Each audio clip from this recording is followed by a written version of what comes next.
కాలపు సమయంలో పరిశుద్ధ గ్రంథంలోంచి కొన్ని లేఖనాలని మనం చదువుకుందాము. పరమగీతముల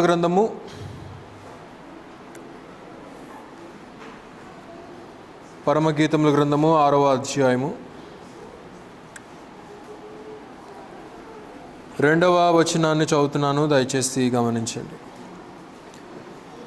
ఉద్యానవనమునందు మేపుటకును పద్మములను ఏరుకొనుటకును నా ప్రియుడు తన ఉద్యానవనమునకు పోయెను, పరిమళ పుష్ప స్థానమునకు పోయెను. దేవుడి కొద్ది వాక్య భాగం దీవించినట్టుగా చిన్న ప్రార్థన చేస్తాం.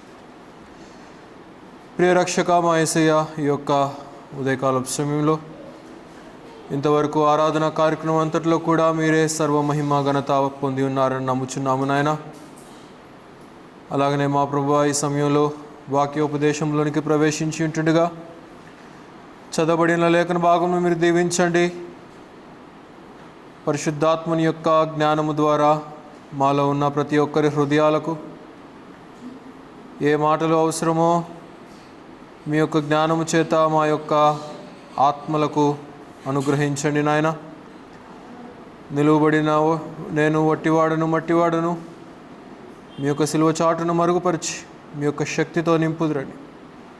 యేసుక్రీస్తు వారి ఘనమైనటువంటి నామంలో స్తుతించి వేడుకొనుచున్నాము తండ్రి, ఆమేన్. యూట్యూబ్ ద్వారా కూడా అనేక ప్రాంతాల నుండి అనేక మంది మన సంఘ కార్యక్రమాలను వీక్షిస్తూ ఉంటున్నారు. వారందరికీ కూడా ప్రేమపూర్వక వందనాలు తెలియచేస్తున్నాను. ఈ రీతిగా సరసమైనటువంటి సత్యవాక్యమును వెంబడించుట ద్వారా వారి కుటుంబాలకు, వారి వ్యక్తిగత జీవితాలకు అవి ఒక మంచి పునాదిగా ఉంటున్నాయి. అనేక ప్రాంతాల నుండి వీక్షిస్తూ ఉంటున్నారు. ఇంకా సబ్స్క్రైబ్ చేసుకున్నటువంటి వారు చేసుకోవచ్చు గనుక తద్వారా మరి మీ కుటుంబాలకు, బంధువులకు, స్నేహితులకు తెలియపరిచిన వారు అవుతారు. కనుక సబ్స్క్రైబ్ చేసుకోమని తెలియచెప్పండి. సంఘంలో మీకు చెప్తున్నాను, యూట్యూబ్ ద్వారా వినేటువంటి వారికి కూడా కనుక తెలియనటువంటి వారికి షేర్ చేయటం ద్వారా వారు కూడా ఈ మాటలను గ్రహించగలిగే అవకాశాన్ని కలిగి ఉంటారు. మంచిది. మనం చదువుకున్నటువంటి వచన భాగాలలో ఈ మధ్యాహ్న కాలపు సమయంలో బైబిల్ గ్రంథంలోని 3 తోటలను గురించి మనం ధ్యానం చేద్దాం. ఇక్కడ కూడా ఒక తోటను గురించి మాట్లాడుతూ ఉంటున్నాడు. మనం చదివినటువంటి వచన భాగాలలో ఉద్యానవనమునందు మేపుటకును పద్మములను ఏరుకొనుటకును నా ప్రియుడు తన ఉద్యానవనమునకు పోయెను, పరిమళ పుష్ప స్థానమునకు పోయెను అని ఇక్కడ తెలియచేస్తున్నాడు. నా ప్రియుడు తన ఉద్యానవనమునకు పోయెను. My beloved went to his garden. పరిశుద్ధ గ్రంథంలో ఈ యొక్క గార్డెన్ అనగానే, ఉద్యానవనము లేక తోట అనగానే, పాత నిబంధన కాలంలో ఓల్డ్ టెస్టిమెంట్లో గమనిస్తే అది ఇశ్రాయేలు జనాంగానికి గుర్తుగా, ఆ యొక్క ప్రజలకు గుర్తుగా, వారిని గూర్చినటువంటి మాటను గురించి తెలియచేస్తూ ఉదహరించబడింది. క్రొత్త నిబంధన కాలానికి వచ్చేసరికి సంఘాన్ని గురించి, రక్షించబడినటువంటి బిడ్డలను గురించి, అంటే ప్రభు అయినటువంటి క్రీస్తు యొక్క రక్తములో శుద్ధీకరించబడినటువంటి ప్రజలను గురించి మాట్లాడబడింది. కనుక ఓల్డ్ టెస్టిమెంట్ ఏమో ఇజ్రాయలైట్స్ గురించి మాట్లాడుతూ ఉంది, న్యూ టెస్టిమెంట్ ఏమో సేవ్డ్ పీపుల్ అనగా సంఘము. కనుక మనము పిలువబడినటువంటి వారము. దాన్నే ఎక్లేషియా అని అంటాడు. ఎక్లేషియా అనగా కాల్డ్ అవుట్ పీపుల్. కనుక మనము వెలుపలికి పిలువబడినటువంటి వారము, ప్రత్యేకించబడినటువంటి వారము, దేవుని కొరకు, దేవుని నీతి కొరకు, దేవుని కట్టడల కొరకు, దేవుని శాసనాలను నెరవేర్చుట కొరకు, దేవునికి మహిమకరంగా మన ఆత్మీయమైనటువంటి జీవితాలు, అలాగే శారీరక జీవితాలు రెండింటినీ కూడా ఒక సమపాలనలో, ఒక ఈక్వల్ లెవెల్లో మనము మరి కొనసాగించవలసినటువంటి బాధ్యత మానవులంగా రక్షించబడినటువంటి మనకు ఉన్నది అనేది మనం ఇక్కడ గమనించాలి. అయితే మరి పరిశుద్ధ గ్రంథంలో మనం గమనించినప్పుడు మొట్టమొదటి తోట ఏ తోట? ఏదెను తోట, ద గార్డెన్ ఆఫ్ ఈడెన్. అది దేవుని ద్వారా స్థాపించబడినటువంటి తోట, దేవుని ద్వారా ఏర్పాటు చేయబడినటువంటి మరి తోటగా మనం గమనించవచ్చు. ఆదికాండంలోనికి మనం వెళ్ళి గమనిస్తే దాన్ని దేవుడే స్వయంగా ఏర్పాటు చేసినట్లుగా మనం గమనిస్తూ ఉంటున్నాం. అయితే కొన్ని ప్రత్యేకమైనటువంటి కారణాల వలన దేవుడు దానిని కాలక్రమేణా దానిని కనుమరుగు చేసినట్లుగా కూడా మనం గమనించగలుగుతూ ఉంటున్నాం. అయితే మనం అక్కడ చూసినప్పుడు ఒక మాట చదివి సహాయం చేయండి. ఆదికాండము 2వ అధ్యాయము 8వ వచనాన్ని త్రిప్పండి. ఆదికాండము 2వ అధ్యాయము 8వ వచనాన్ని త్రిప్పండి, చదవండి. దేవుడైన యెహోవా తూర్పున ఏదెనులో ఒక తోటను చేసి తాను నిర్మించిన నరుని దానిలో ఉంచెను. గనుక ఆయన అక్కడ ఒక తోటను స్థాపించాడంట, ఏర్పాటు చేశాడంట. దానిలో ఒక మానవుణ్ణి కూడా ఏర్పాటు చేసినట్లుగా మనం అక్కడ గమనించగలుగుతూ ఉంటున్నాం. అలాగైతే మరి ఆ యొక్క మరి తోట ఎక్కడ ఉన్నది అనంటే ఇప్పుడు మనం చెప్పలేం, ఎందుకంటే అది భూమి మీద లేదు. దేవుడు దాన్ని కనుమరుగు చేసేసాడు. అయితే దాని ఆరిజిన్ ఎక్కడ ఉన్నది అనంటే మరి కొంత మనం ఒక ఊహకు వచ్చినట్లయితే, జియోగ్రఫికల్గా మనం మాట్లాడినట్లయితే అక్కడ దేవుడు సృజించినటువంటి సృష్టిని గురించి మాట్లాడుతూ ఆ యొక్క తోటలో నుండి 4 నదులను అనగా ఒక నదిని ఏర్పాటు చేసి ఆ నదిలో నుండి 4 దారుల్లో మరి ఆ యొక్క నది ప్రవహించినట్లుగా దానికి 4 పేర్లు దేవుడు మరి పెట్టినట్లుగా కూడా అక్కడ మనం గమనించవచ్చు. అయితే దాంట్లో 2 నదులు ప్రస్తుతము కూడా మరి ఉన్నాయి, టైగ్రస్ నది అలాగే యూఫ్రటీస్ నది.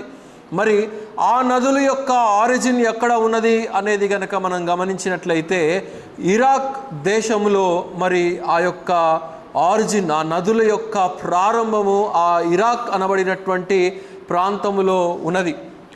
అయితే ప్రస్తుతానికి అదైతే భూమి మీద లేదు. ఎందుకంటే మరి నోవహు జలప్రళయం తర్వాత చాలా మార్పు వచ్చింది భూమి మీద. కాంటినెంటల్ స్విఫ్ట్ జరిగింది.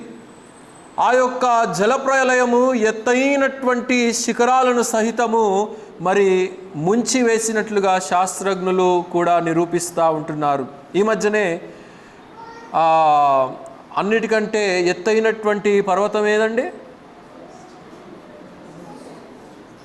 పెద్దోళ్ళు చెప్తున్నారు, పిల్లలు పలకట్లేదు. ఏం చెప్పాడా, ఏం అడిగాడా అని డైలమాలో చూస్తున్నారు. Mount Everest. మౌంట్ ఎవరెస్ట్ యొక్క ఆ పై భాగంలో ఆ మెరైన్ ఫాజిల్స్ని శాస్త్రజ్ఞులు గుర్తించారు. మెరైన్ ఫాజిల్స్ అంటే చేప యొక్క మరి దాని యొక్క సంబంధించినటువంటి గుర్తులు, దాని యొక్క స్కెలిటన్ భాగాలను మరి ఒక పలక మీద వారు అక్కడ గుర్తించినట్లుగా మనం చూస్తూ ఉంటున్నాం. మరి చేప ఎక్కడ ఉంటుందండి? చేప నీరులో ఉంటుంది, సముద్రంలో ఉంటుంది, రివర్లో ఉంటుంది. మరి అది చనిపోతే ఎక్కడికి వెళ్ళాలి? అది సముద్ర అడుగు భాగానికి దాని యొక్క మరి స్కెలిటన్ అనేది వెళ్ళిపోవాలి, ఆ మట్టిలో కూరుకొని పోవాలి. కానీ శాస్త్రజ్ఞులు ఈ యొక్క ఫాసిల్ని ఎక్కడ కనుగొన్నారు? మౌంట్ ఎవరెస్ట్ పైన ఆ యొక్క ఫాసిల్ని కనుగొన్నారు. అంటే నీరు ఎక్కడ ప్రవహించిందంటే మౌంట్ ఎవరెస్ట్ పైన కూడా ప్రవహించినట్లుగా మనం చూస్తూ ఉంటున్నాం. కనుక బైబిల్ గ్రంథము చాలా స్పష్టంగా, చాలా నిజమైనటువంటి రీతిలో మరి శాస్త్రజ్ఞుల్ని సహితము అబ్బురపరిచేటువంటి రీతిలో మన యొక్క దేవుని యొక్క గ్రంథము లిఖించబడింది అనేది మనం ఇక్కడ గమనించగలుగుతూ ఉంటున్నాం. అయితే దేవుడు ఆ యొక్క తోటను ఏర్పాటు చేసి ఆ తోటలో మరి మానవుణ్ణి కలుగు చేసినట్లుగా, అనగా ఆదామును అక్కడ ఉంచినట్లుగా మనం చూస్తూ ఉంటున్నాం. దేవుడు సమస్తాన్ని కలుగు చేసి ఇది మంచిది, ఇది మంచిది, ఇది మంచిది అని చెప్పాడు దేవుడు. అయితే ఎప్పుడైతే మానవుణ్ణి కలుగు చేశాడో ఇది చాలా మంచిది అని ఆయన సంబోధించినట్లుగా మనం చూస్తూ ఉంటున్నాం. అంటే మానవునికి ఇచ్చినటువంటి ప్రాముఖ్యత అది. దేవుడు మానవునికి ఇచ్చినటువంటి అనుకూలత అది. సమస్తాన్ని కూడా మానవుని కోసమై ఆయన నిర్మించి, ఆయన ఏర్పాటు చేసి, సమస్తము మీద కూడా మానవునికి అధికారం ఇచ్చినట్లుగా, సమస్తము మీద దేవుడు వానికి హక్కు ఇచ్చినట్లుగా ఇక్కడ మనం గమనించగలుగుతూ ఉంటున్నాం. అయితే ఇక్కడ మనం గమనించినప్పుడు ఆ సహవాసమును వారు కలిగి ఉన్నట్లుగా మనం చూస్తూ ఉంటున్నాం. ఆదాము అవ్వలను దేవుడు కలుగు చేసిన తర్వాత వారితో ఒక మంచి సహవాసాన్ని దేవుడు కలిగి ఉన్నాడు. ప్రతి చల్లపూట వారి దగ్గరకు వచ్చి దేవుడు వారితో సంభాషించేటువంటి వాడు, మాట్లాడేటువంటి వాడు. ఆ యొక్క తోటలో మరి దేవుని యొక్క మహిమ, దేవుని యొక్క కృప, దేవుని యొక్క వాత్సల్యత, దేవుని యొక్క మాటలు ఆ తోటలో వినబడేటువంటిదిగా మనం అక్కడ చూస్తూ ఉంటున్నాం. ఆదికాండం 1వ అధ్యాయంలోనే 27వ వచనం త్రిప్పండి. ఆదికాండం 1వ అధ్యాయం 27వ వచనం నుండి చదవండి. నరుని సృజించి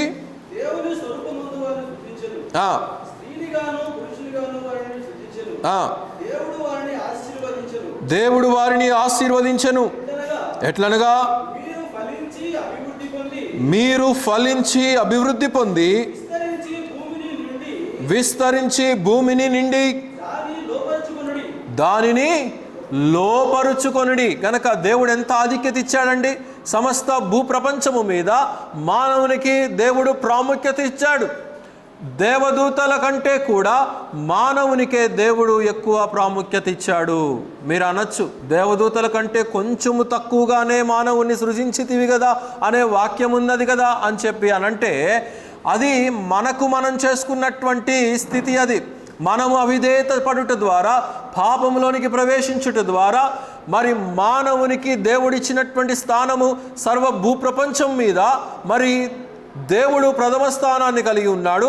తర్వాత మానవునికి స్థానాన్ని ఇచ్చాడు. అయితే మానవుడు తన అవిధేయత ద్వారా వాడికి ఇవ్వబడినటువంటి స్థానంలో నుండి అట్టడుగునకు దిగజారిపోయినట్లుగా మనము చరిత్ర ద్వారా గమనించవచ్చు ప్రియులారా.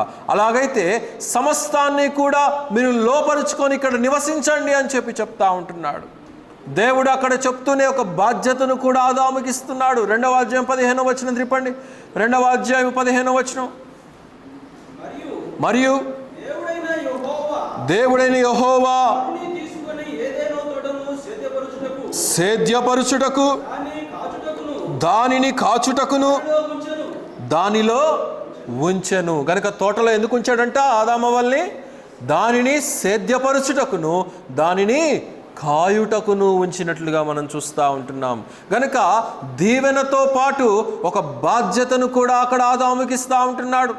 నేను సమస్తాన్ని కలుగు చేశాను కదా, నా కృప నీ మీద అత్యధికముగా ఉన్నది కదా, నువ్వు ఏం చేసినా పర్లేదులే అని చెప్పేసి దేవుడు ఆదాముతో అన్నటువంటి వాడు కాడు. కానీ దేవుడు ఆదాముకు అక్కడ ఒక బాధ్యతను ఏర్పాటు చేస్తున్నట్లుగా మనం చూస్తూ ఉంటున్నాం.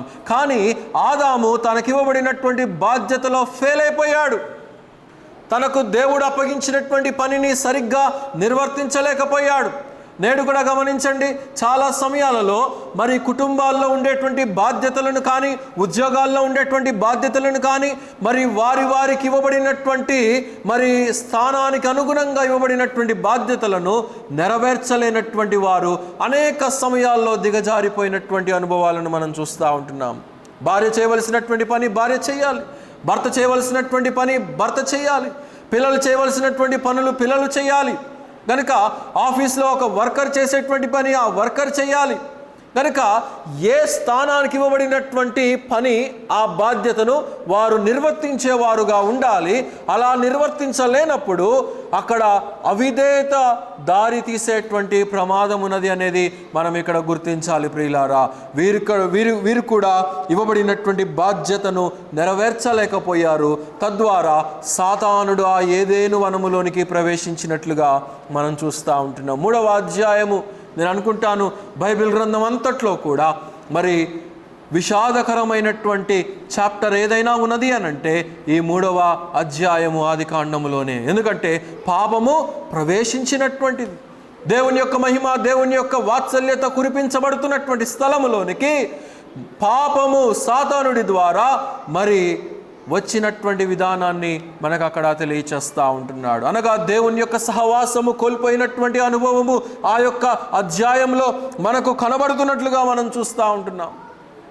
దేవుని యొక్క భయము లేక, దేవుడిచ్చినటువంటి బాధ్యత లేక, దేవుడిచ్చినటువంటి వాత్సల్యతను కాపాడుకోలేక అవిధేయత చేత పాపమును ఆహ్వానించారు. నేడు కూడా జరుగుతున్నటువంటిది అదే. ప్రపంచవ్యాప్తంగా కూడా దేవునిని ఆరాధించవలసినటువంటి వారు, దేవునిని సేవించవలసినటువంటి వారు, నిజ దేవుడైనటువంటి వాని యొక్క మహిమను ఎరగవలసినటువంటి వారు ఆయనను ఆరాధించక, సత్యదేవుడైనటువంటి వానిని పూజించక అన్య మతాలను, అన్య సాంప్రదాయాలను, అన్య కట్టుబాట్లను అలవాటు చేసుకుంటున్నటువంటి మానవులను మనం ఇక్కడ గమనించగలుగుతూ ఉంటున్నాము. గనుక ఈ యొక్క ఆదామవ్వలు కూడా ఎప్పుడైతే పాపము ప్రవేశించిందో వారిలో భయము ఏర్పడిపోయింది. వారు సిగ్గుతో ఉన్నారని వారు చూడగలిగారు. కనుక దేవుడిచ్చినటువంటి ఆ యొక్క ప్రశస్తమైనటువంటి జీవిత విధానాన్ని, ఆ యొక్క ఆత్మీయతను కాపాడుకోలేకపోయారు. కనుక అక్కడ మనం చూడవచ్చు. గమనించండి ఏమంటున్నాడు 3వ అధ్యాయము 21వ వచనం త్రిప్పండి. అక్కడ పాపము ప్రవేశించుట ద్వారా దేవుడు కూడా ఏం చేస్తున్నాడు అక్కడ చెప్తున్నాడు. దేవుడైన యెహోవా ఆదామునకును అతని భార్యకును చర్మపు చొక్కాయిలను చేయించి. చాలండి. కనుక అక్కడ ప్రథమ టైలర్గా మన ప్రభు అయినటువంటి యేసుక్రీస్తు వారు కనబడతా ఉంటున్నారు. వీరు సిగ్గుతో, బిడియముతో దాక్కొని చెట్ల పొదలో ఉంటుండగా ఆదామా నీవు ఎక్కడా అని చెప్పి అడిగితే ఈ యొక్క ఆదాము స్పందించలేదు. దేవుడు అక్కడ ఒక అవకాశాన్ని ఇస్తున్నాడు. దేవునికి తెలియదు ఆదాము ఎక్కడ దాక్కున్నాడో,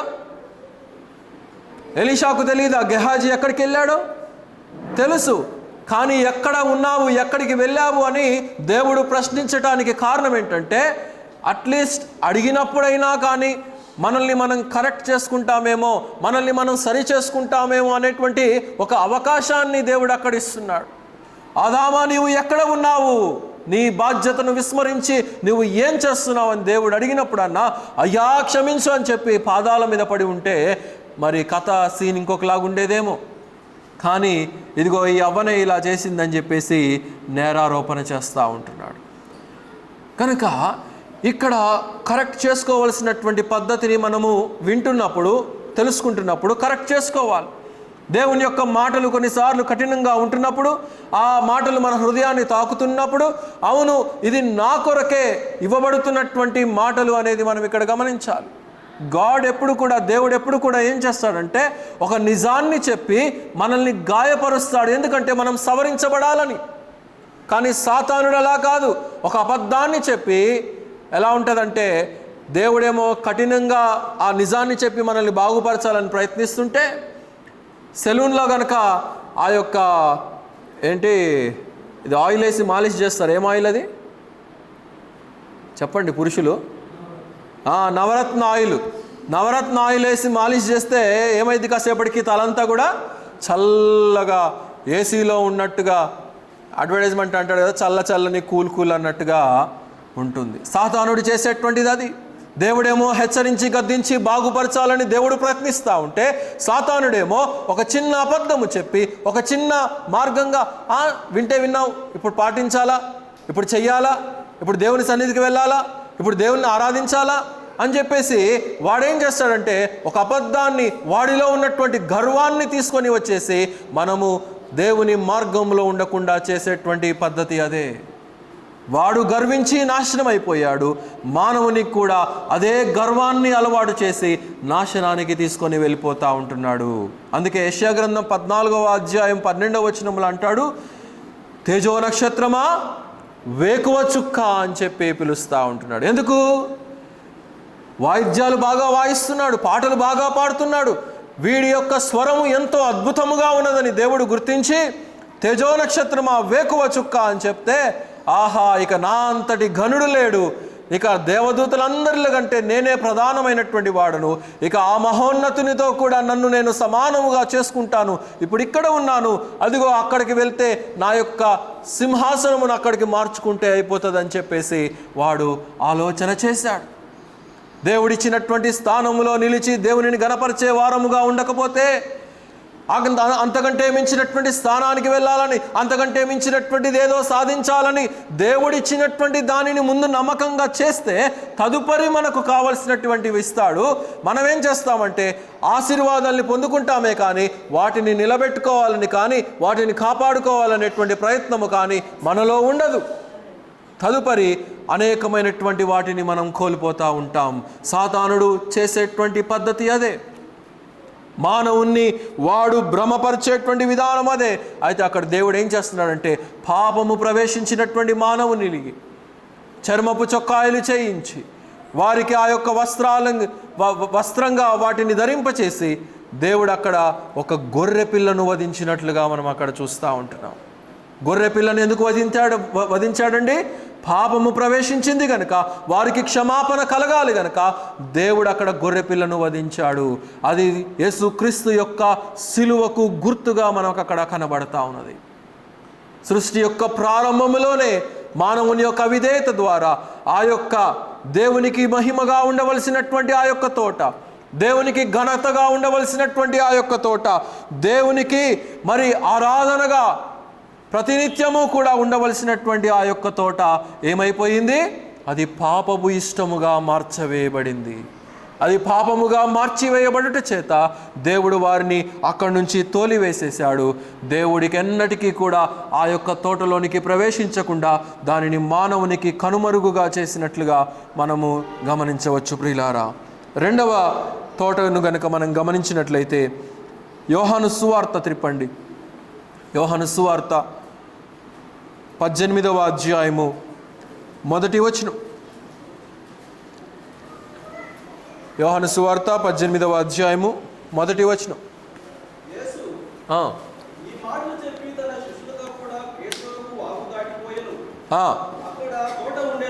అక్కడ ఒక తోట ఉండెను. అలాగే 26వ వచనం కూడా చదవండి.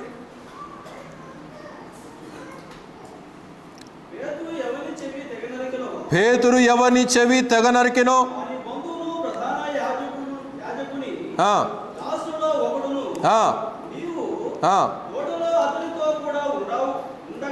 నీవు తోటలో అతనితో కూడా ఉండగా నేను చూడలేదా అని అంటున్నాడు. ఇక్కడ రెండవ తోట గెత్సమనే తోట గనుక అక్కడ యేసుక్రీస్తు వారిని పట్టుకున్నటువంటి సందర్భము, అలాగే పేతురు ఆ యొక్క సోల్జర్ యొక్క చెవిని తెగనరికినటువంటి సందర్భాన్ని మాట్లాడుతూ ఉంటున్నాడు. అయితే యేసుక్రీస్తు వారు ఏం చేస్తున్నారు అక్కడ అనేది కనుక మనం చూస్తే లూకాసు వార్త 22వ అధ్యాయం త్రిప్పండి.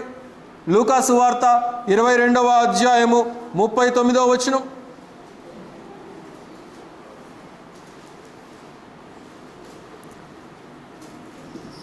22:39.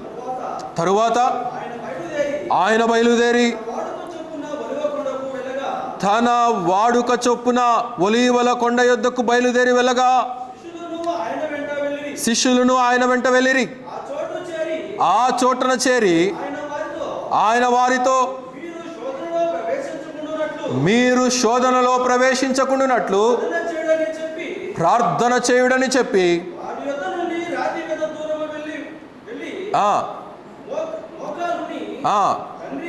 తండ్రి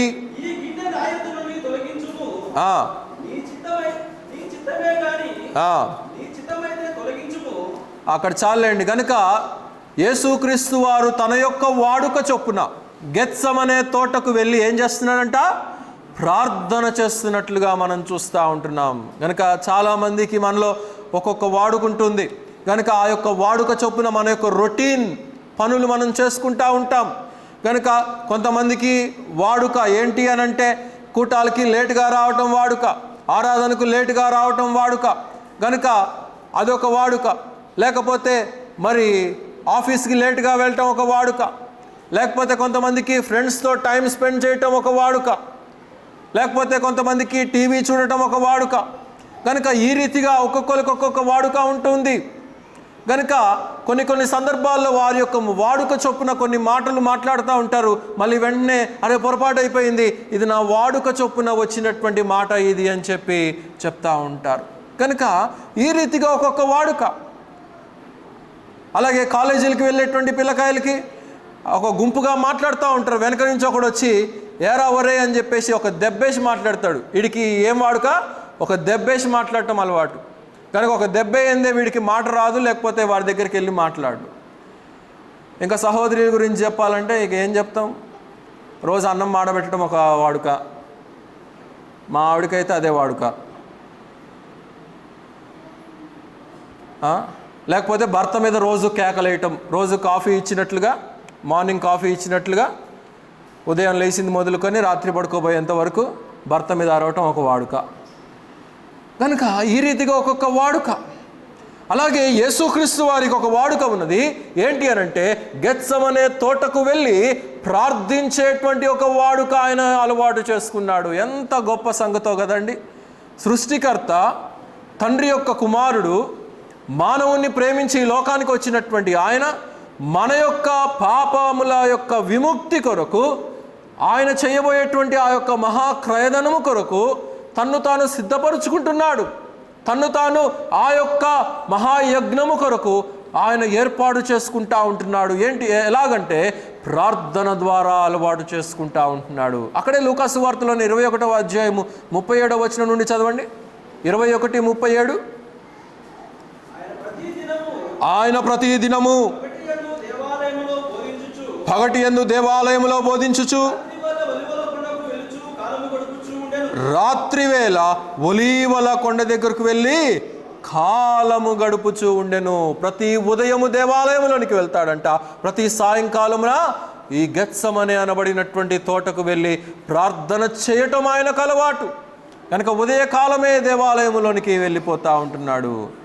వచ్చే ఆదివారం నుంచి 5 గంటలకి ఆరాధన ఉంటుందంటే ఎంతమంది వస్తారు? చేతులు ఎత్తండి. కొంతమంది ఎత్తారు, కొంతమంది ఎత్తాలా వద్దా, జోక్గా చెప్పాడా, నిజంగా చెప్పాడా, నిజంగా చెప్తే మళ్ళీ కమిట్మెంట్ ఇచ్చేస్తే ఎట్లా ప్రమాదం అయిపోయిద్దేమో రాకపోతే అని చెప్పేసి. కనుక యేసు ప్రభు వారు ఆ యొక్క తోటలో ప్రార్థన చేయటం ద్వారా ఆ యొక్క తోట పవిత్రపరచబడింది. అది మానవుని ద్వారా ఏర్పాటు చేయబడినటువంటి తోట గెత్సెమనే తోట. మానవులు కాచేటువంటి తోట అది. కానీ ఆ తోటలోనికి ఎప్పుడైతే యేసుక్రీస్తు వారు ప్రవేశించి ప్రార్థన చేస్తూ ఉంటున్నాడో, that garden was sanctified and that garden was purified by the prayer of Jesus Christ. ఎందుకొరకు అనంటే అక్కడ ఇందాక మనం చదివాం కదా, ఎందుకు ప్రార్థన చేస్తున్నాడు, ఏమని ప్రార్థన చేస్తున్నాడు అంటే, తండ్రి నీ చిత్తమైతే ఈ గిన్నె నా యొద్ద నుండి తొలగించుము. ఏదెను తోటలోనేమో మానవుని యొక్క ఇష్టాన్ని నెరవేర్చుకోవటం కొరకు పాపపు ఇష్టంగా మార్చబడినటువంటి తోట, గెత్సెమనే తోటలోనేమో మానవుని యొక్క ఇష్టము కాదు కానీ దైవ చిత్తము నెరవేర్చబడాలని దేవుని యొక్క చేతులకు అప్పగించుకున్నటువంటి సంఘటన మనం గమనిస్తూ ఉంటున్నాం. ఒక తోటలోనేమో అవిధేయత, మరి ఒక తోటలోనేమో విధేయత. ఒక తోటలోనేమో తండ్రి యొక్క చేతుల్లో నుండి విడిపోయినటువంటి వారు, తండ్రి యొక్క సహవాసంలో నుండి విడిపోయినటువంటి వారు. కానీ ఈ యొక్క తోటలో తండ్రి యొక్క చేతులకు అప్పగించుకుంటా ఉంటున్నారు. నా చిత్తము కాదు. చాలామంది నేటి కాలంలో నా ఇష్టము నా ఇష్టము నా ఇష్టం అని చెప్పి మాట్లాడేటువంటి వాళ్ళు చాలామంది ఉంటున్నారు. ముఖ్యంగా పిల్లలు, యవన బిడ్డలు కొన్ని నిర్ణయాలు తీసుకునేటువంటి సమయంలో నా ఇష్టం, నువ్వేం చెప్పేది నాకు తెలీదా, నేను ఇప్పుడు ఎదిగిపోయాను. కనుక అలాంటి ఇష్టాలను నెరవేర్చుకోవటం ద్వారా అనేకమైనటువంటి ప్రమాదాలలో పడిపోతున్నటువంటి యువతను మనం గమనిస్తూ ఉంటున్నాం. తల్లిదండ్రులు చెప్తారు, ఒరే వద్దురా బాబు అక్కడికి వెళ్ళొద్దు, త్వరగా టయానికి రా అని చెప్తారు. కానీ వీడు వినడు. అలా ఖర్చు పెట్టద్దురా నువ్వు అని చెప్పి తండ్రి చెప్తాడు. కానీ వీడు వినడు. ఎందుకంటే వీడు తండ్రి యొక్క పాకెట్ మనీని అలవాటు పడిపోయాడు.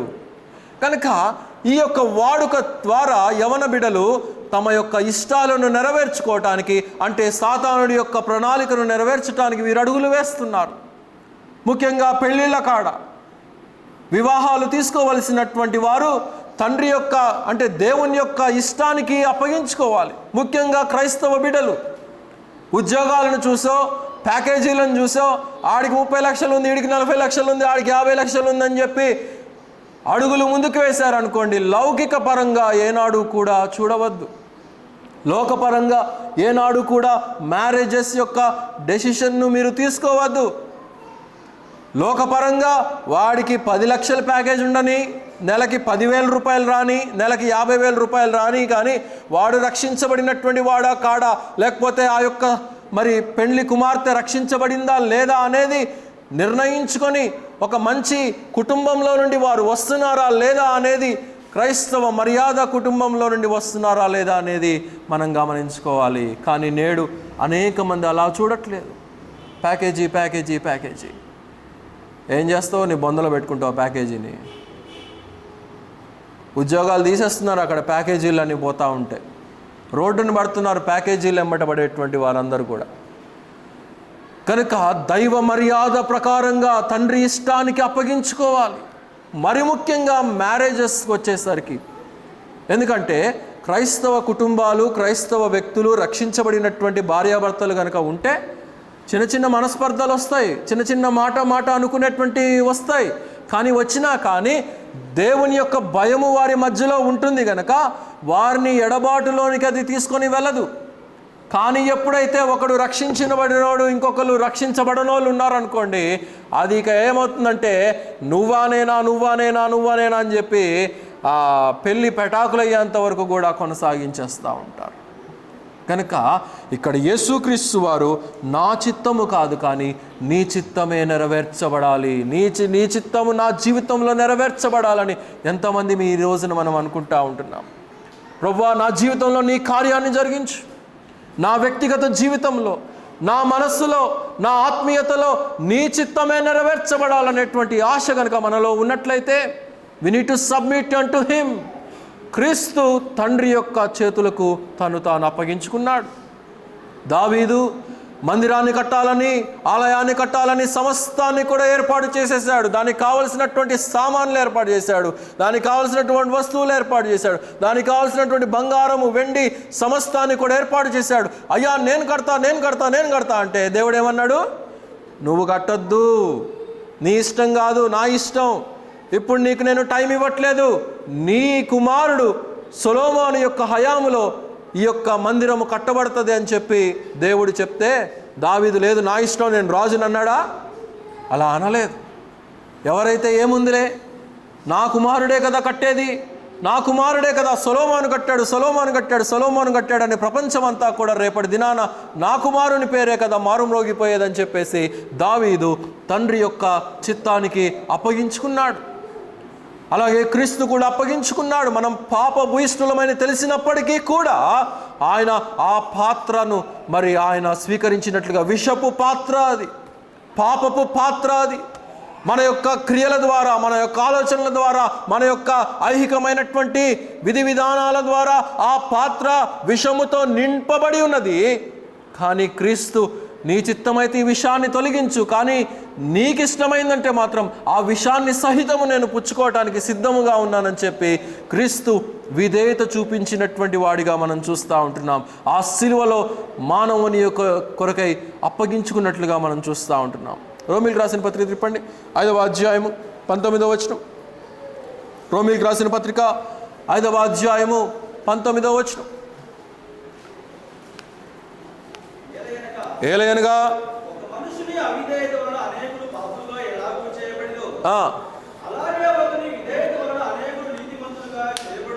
ఒక్క మనుషుని యొక్క అవిధేయత వలన పాపము ఏ రీతిగా ప్రవేశించిందో అదే రీతిగా ఒక్క మనుషుని యొక్క అనగా క్రీస్తు యొక్క విధేయత ద్వారా మానవునికి విమోచనము లభించింది, రక్షణ లభించింది, పరలోకము లభించినట్లుగా మనం ఇక్కడ చూస్తూ ఉంటున్నాం. మనము ఆయనకు అప్పగించుకోవాలి. అనేక సందర్భాల్లో మన జీవిత నిర్ణయాలను దేవుని ఆలోచన ప్రకారంగా జరిగించుకోనప్పుడు అనేకమైనటువంటి నష్టాలను మనం చవి చూస్తాం. అయినప్పటికీ కూడా మనం మాట విననటువంటి స్వభావముగా మనం జీవించేటువంటి ప్రమాదం ఉన్నది.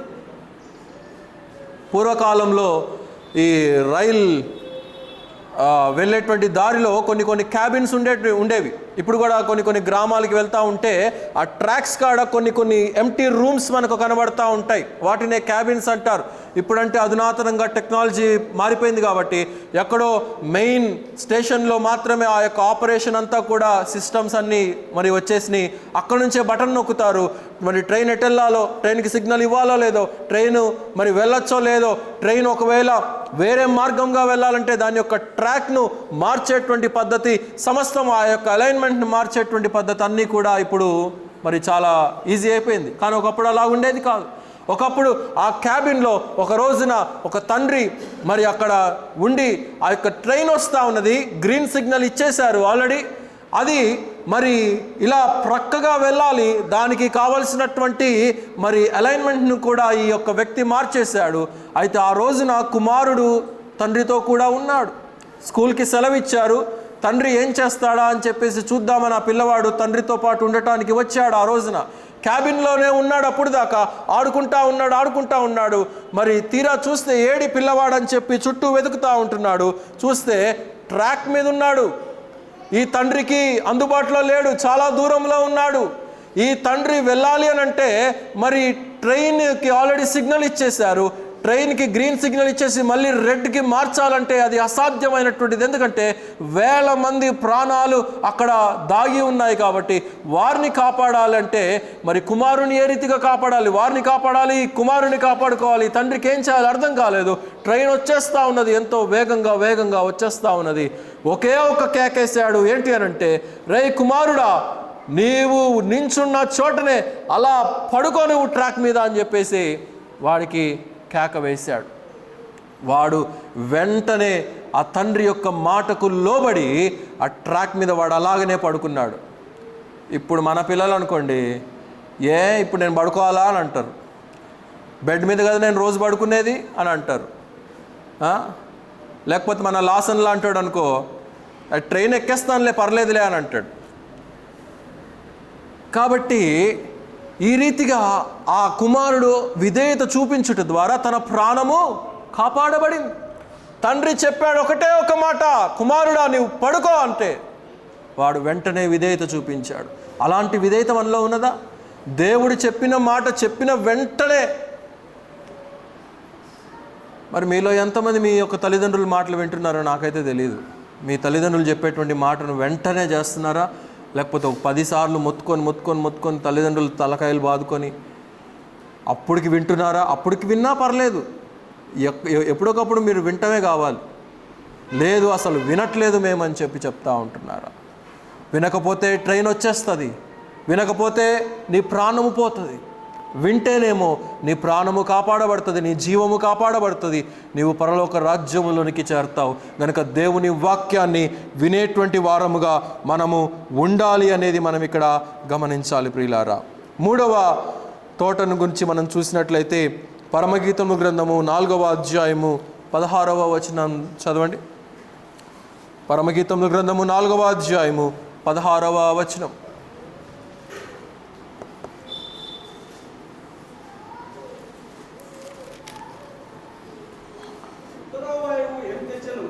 ఉత్తర వాయువు ఏ తెంచుము, దక్షిణ వాయువు వేంచేయుము, నా ఉద్యానవనము మీద విసరుడి, దాని పరిమళములు వ్యాపింపచేయుడి. నా ప్రియుడు తన ఉద్యానవనమునకు వేంచేయునుగాక, తనకిష్టమైన ఫలములను అతడు భుజించునుగాక అని అంటున్నాడు. 3వ తోట సంఘం అనబడినటువంటి తోట, ఉద్యానవనము.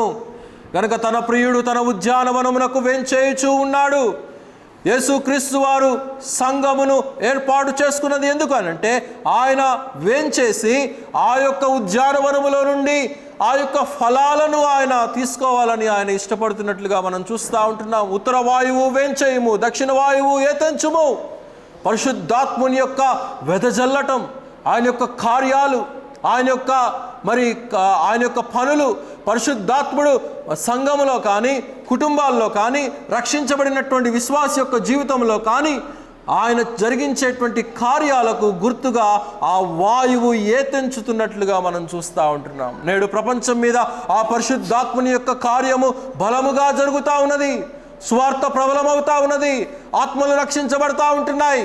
కనుక అనేకమైనటువంటి కార్యాలు దేవుడు తన సంఘము కొరకు జరిగిస్తున్నట్లుగా మనం ఇక్కడ చూస్తూ ఉంటున్నాం. అయితే ఇక్కడ ఆయన వేంచేసేటువంటి టైం అతి కొద్ది కాలంలో మనం ఉంటున్నాం. అనగా రెండవ రాకడ కొరకు సిద్ధపడవలసినటువంటి బాధ్యత మన మీద ఉన్నది. ఎందుకు అనంటే ఇక్కడ సంఘము మరి ఆయన కొరకు సిద్ధపడాలి. ఫలాలనిచ్చేటువంటి రీతిలో సిద్ధపడాలి. ప్రార్థన అనుభవము, వాక్యపు అనుభవము, ఆరాధన, సహవాసము, రొట్టె విరుచుట, సమస్త విధాల్లో కూడా మనము దేవునికి యోగ్యకరమైనటువంటి ప్రవర్తనను ప్రవర్తించినప్పుడు మనం ఎదిగే వారంగా ఉంటాం. ఎదుగుతున్నటువంటి చెట్టులో నుండి ఆ యొక్క ఫలాలు కూడా వస్తాయి. ఎదగలేనటువంటి చెట్టు ఉన్నట్లయితే ఫలాలు ఇవ్వలేవు. కానీ ఇక్కడ ఏమంటున్నాడంటే గ్రంథకర్త, నా ప్రియుడు తన ఉద్యానమునకు వేంచేయుచు ఉన్నాడు, తనకిష్టమైన ఫలములను అతడు భుజించునుగాక అని చెప్పి ఇక్కడ తెలియచేస్తూ ఉంటున్నాడు. ఆయన భుజించాలి అనంటే మనం ఏం చేయాలి? ఆయనకి ఇష్టంగా మనం జీవించాలి. మన జీవిత విధానంలో నుండి ఆయన ఆగ్రానించగలిగినటువంటి ఆ యొక్క స్వీట్ అరోమా, ఆ యొక్క మరి పరిమళములను మనం వ్యాపింపచేసేటువంటి వారముగా మనం ఇక్కడ ఉండాలి అనేది ఇక్కడ తెలియచేస్తున్నట్లుగా మనం చూస్తూ ఉంటున్నాం. కొరింథీయులకు రాసిన మొదటి పత్రిక తిప్పండి, 15వ అధ్యాయము 19వ వచనం. కొరింథీయులకు రాసిన మొదటి పత్రిక 15వ అధ్యాయము 19వ వచనం. ఈ జీవిత కాలము మట్టుకే మనము క్రీస్తునందు నిరీక్షించిన ఎడల మనుషులందరికంటే కూడా దౌర్భాగ్యులము అవుదుము అని చెప్పి తెలియచేస్తూ ఉంటున్నాడు. ఈ జీవిత కాలము మట్టుకే ఈ యొక్క క్రైస్తవ్యం అనేది, ఈ యొక్క ఆత్మీయతం అనేది, ఈ యొక్క విశ్వాసం అనేది, ప్రార్థన అనేది, సహవాసం అనేది, నీవు ప్రతిరోజు చర్చికి వస్తున్నావు, వెళ్తున్నావు, కానీ అంతకంటే మించినటువంటిది తరువాత జీవిత కాలము, ఆత్మీయమైనటువంటి జీవితము, మన జీవము దేవునిలో దాగి ఉన్నదనేది మనం గుర్తించాలి. ఒకవేళ అలాగ గుర్తించక ఈ జీవిత కాలము మట్టుకే కదా అని గనక మనము మరి మభ్యపడినట్లయితే మనుషులందరికంటే కూడా ఎలాగుంటారట? దౌర్భాగ్యులుగా ఉంటారు అని చెప్పి తెలియచేస్తూ ఉంటాడు. ఫలాలు ఇచ్చేటువంటి వాడివిగా ఉంటున్నావా? ఫలాలు ఇవ్వలేకపోతే దౌర్భాగ్యుడవే, దౌర్భాగ్యురాలవే. గనుక దేవుడు నియమించినటువంటి నియమం ప్రకారంగా మనం పాటించకపోయినట్లయితే అట్టి దౌర్భాగ్యమైనటువంటి స్థితి మనకు అవసరమా చెప్పండి? దేవుని కట్టడలు ఎరిగి, దేవుని శాసనాలు ఎరిగి, దేవుని ప్రేమ ఎరిగి, దేవుని యొక్క సిలువ ఎరిగి, దేవుని యొక్క త్యాగము ఎరిగి, దేవుని యొక్క ఆశీర్వాదాలు మన జీవితాల్లో ఏ రీతిగా ఆయన చేస్తున్నాడో, ఏ రీతిగా ఆయన అనుగ్రహిస్తున్నాడో సమస్తాన్ని కూడా మనం ఎరిగినప్పటికీ కూడా మనము ఈ జీవిత కాలం మట్టుకేలే, పోతే పోనీలే అని చెప్పి టేక్ ఇట్ ఫర్ గ్రాంటెడ్, లేకపోతే టేక్ లైట్ అని తీసుకుంటే దౌర్భాగ్యమైనటువంటి స్థితి అది అని చెప్పి తెలియచేస్తూ ఉన్నాడు. ప్రపంచంలో ఉన్నటువంటి సంఘటనలన్నీ కూడా జరుగుతూ ఉంటున్నాయి. ఆయన రాకడ నేడో రేపో అన్నట్టుగా ఉన్నది. ఈరోజు సాయంత్రం ఆయన రావచ్చు, ఒక గంటలో ఆయన రావచ్చు. ప్రపంచ పరిస్థితులన్నీ కూడా ఆ రీతిగా నెరవేర్చబడతా ఉన్నాయి. మీరు వింటూనే ఉంటున్నారు, గ్రహిస్తూనే ఉంటున్నారు. సంఘాలు ప్రపంచవ్యాప్తంగా కూడా సరైనటువంటి వాక్య జ్ఞానము కలిగినటువంటి ప్రతి ఒక్కరూ కూడా ఈ విషయాలను వారి వారి సంఘాల్లో వారి వారి విశ్వాసులకి బోధిస్తూనే ఉంటున్నారు. అయినా కానీ సాతానుడు యొక్క ప్రభావము, సాతానుడి యొక్క మరి ఆ పాపపు నైజానికి అలవాటు పడిపోయినట్లయితే దౌర్భాగ్యుడవే. ఎందుకంటే నువ్వు విడవబడతావు.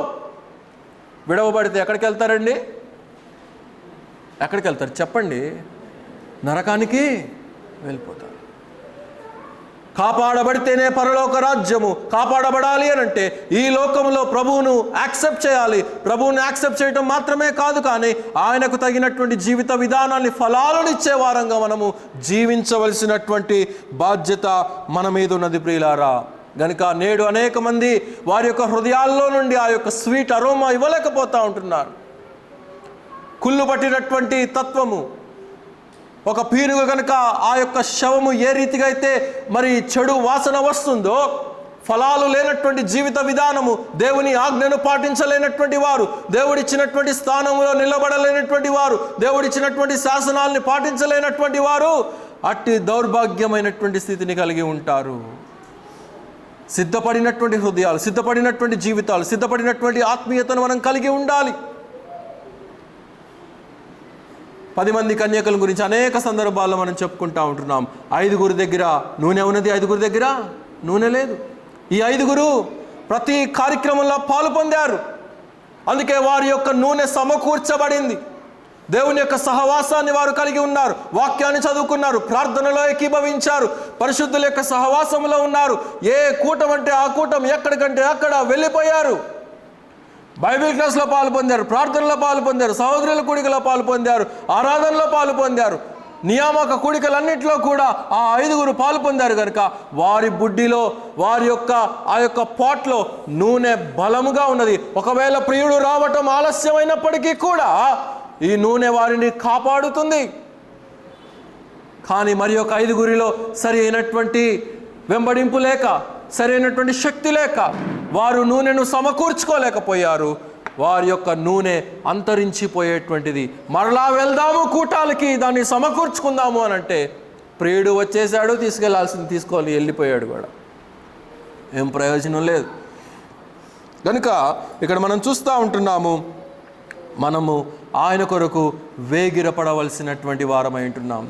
ఆఖరి ఒక మాట చదువుకొని మనం ముగించుకుందాం. హెబ్రీయులకు రాసిన పత్రిక 10వ అధ్యాయము 25వ వాక్యాన్ని చదవండి. హెబ్రీయులకు రాసిన పత్రిక 10:25.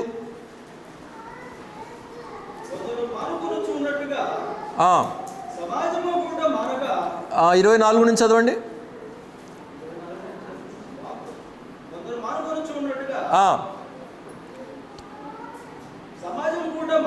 సమాజముగా కూడుట మానక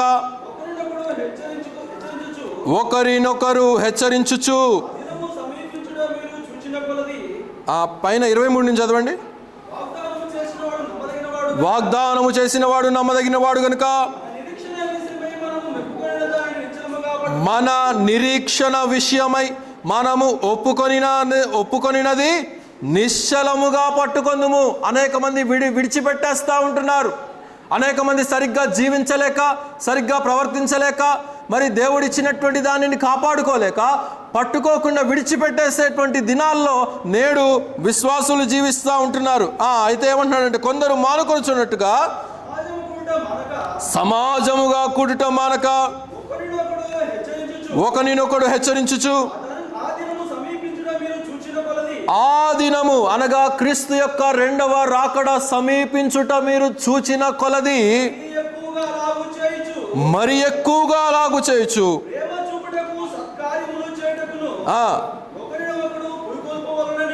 ఒకరినొకరు పురికొల్పుకొనవలెనని ఆలోచింతుము. ఆ దినము సమీపించుట మీరు చూచిన కొలది. చూస్తున్నామా, చూడట్లేదా?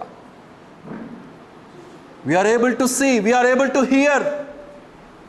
అలనాటి కాలంలో ఉన్నటువంటి విశ్వాసులు మరి కేవలం వినగలిగారు, కానీ నేడు మనం చూడగలుగుతూ ఉంటున్నాం. ఆ క్రీస్తు యొక్క 2వ రాకడ సమీపించేటువంటి దినాల్లో మనం ఉంటున్నాము. ఆ దినము సమీపించుట మీరు చూసిన కొలది ఏం చేయమంటున్నాడు అక్కడ? మరి నిశ్చలముగా మీరు ఒప్పుకొనినది చేపట్టుకొని నియామక కూడికల్లో మానుకొనక కలిసి సాగాలి, దేవుని సహవాసంలో మీరు ఎదగాలి అని చెప్పి ప్రయత్నిస్తూ ఉంటున్నాడు. చాలామంది మానుకుంటూ ఉంటున్నారు. మొన్న బైబిల్ క్లాస్ రోజు కూడా చెప్పాను, నేను చాలా దీర్ఘంగా చెప్పాను. బైబిల్ క్లాసు తీసుకున్నాను, మీకు తీసుకోవాల్సిన క్లాసు కూడా తీసుకున్నాను. దానికి కారణం ఏంటంటే మీరు వినట్లేదు కాబట్టి. కనుక ఆ ప్రభు యొక్క దినము సమీపిస్తున్నదని మనం తెలుసుకుంటున్నాం. తెలుసుకొని పాటించకపోతే దౌర్భాగ్యం అని బైబిల్ చెప్తా ఉన్నది, దేవుని యొక్క వాక్యం చెప్తా ఉన్నది. తెలుసుకొని పాటిస్తే ఏం కలుగుతుందంటే మనలో నుండి ఫలాలు వస్తాయి. ఆ ఫలాలు ఎవరి కొరకు మనం దాచిపెడతాం?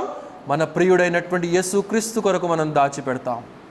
ఆయన వచ్చినప్పుడు మన నుండి ఆయనకిష్టమైనటువంటి ఫలాలను ఆయన భుజించి మనల్ని దీవించేటువంటి ప్రభువుగా, మనకు అనేకమైనటువంటి వరాలను ఇచ్చేటువంటి ప్రభువుగా మనం ఇక్కడ చూస్తూ ఉంటున్నాం. కనుక ఆయన తన ఉద్యానవనమునకు పోయెను అని షూలమితి మాట్లాడుతూ ఉన్నది. అక్కడే 6వ అధ్యాయం 3వ వచనంలో వారి ఇరువురి మధ్య ఉన్నటువంటి బంధము, బాంధవ్యము మరి కోల్పోయారా అని చెప్పి పక్కన ఉన్నటువంటి చెలికత్తెలు అడుగుతూ ఉంటే అంటది, మేమేం కోల్పోలేదు, మా బంధం ఆ రీతిగానే ఉన్నది. తనకిష్టమైనటువంటి ఉద్యానవనమునకు పోయాడయ్యా. తన ప్రాణము బట్టి కొన్నటువంటి సంఘము దగ్గరికి ఆయన పోయాడు. ఆయన వారి మధ్య తన యొక్క కార్యాలను జరిగించిన కొరకు ఆయన పోయాడు.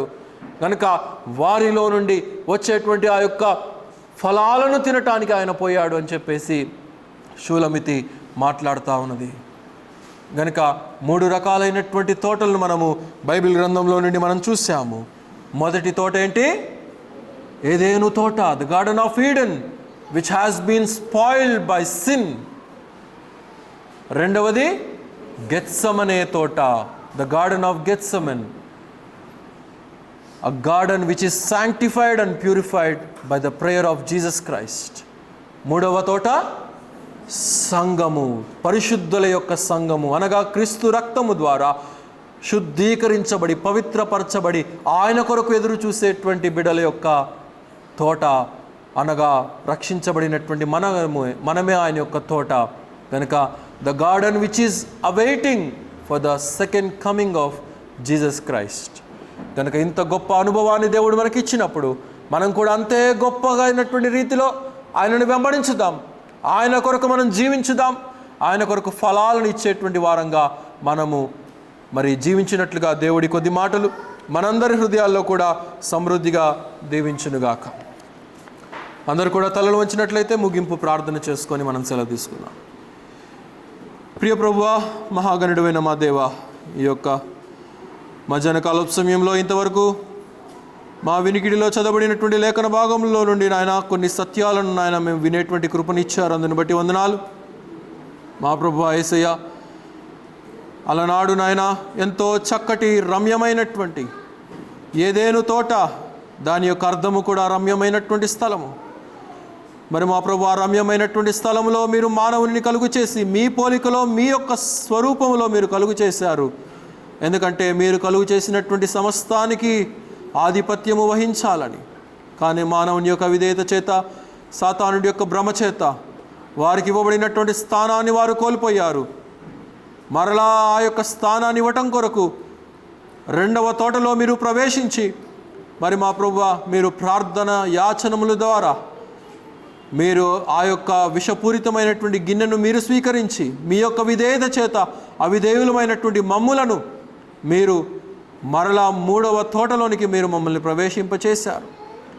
మొదటి స్థలములో కోల్పోయినటువంటి మేము రెండవ స్థలములో మీ యొక్క ప్రయత్నము ద్వారా, మీ యొక్క విధేయత ద్వారా మూడవ స్థలము, ఎనటెన్నటికీ కూడా మేము కోల్పోలేనటువంటి స్థలము, ఆ యొక్క సంగమనబడినటువంటి ఉద్యానవనములోని మీరు మమ్మల్ని ఉంచిన విధానాన్ని బట్టి వందనాలు.